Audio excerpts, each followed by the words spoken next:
माननीय मुख्यमंत्री महोदयांनी माझी पत्नी पडल्यानंतर आपण इथं 800-900 मतांना हरलो। जो शब्द साहेबांनी दिला होता तो 500 कोटी रुपये साहेबांनी आपल्याला या शहरात दिले।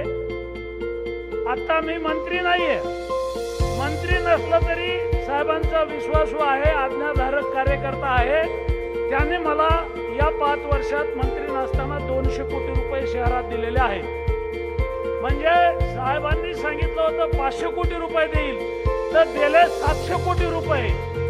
आणि या शहरामध्ये 55 कोटीचा उड्डाण पूल आहे, 19 कोटी रुपयाचं अतिरिक्त जिल्हा सत्र न्यायालय आहे, 132 कोटीचे शहरामध्ये सिमेंट कॉन्क्रीटचे रस्ते आहेत, शहरामध्ये मागासवर्गीय मुलींचं 10 कोटीचं वसतिगृह दिलेलं आहे, शहरामध्ये 15 कोटीचं क्रीडा संकुल दिलेलं आहे, शहरामध्ये माजी पंतप्रधान भारतरत्न अटल बिहारी वाजपेयी यांच्या नावानं सभागृहाला माननीय देवेंद्र फडणवीस साहेबांनी 17 कोटी रुपये दिलेत। मराठवाड्यात असं नाट्यगृह कुठेही नाही।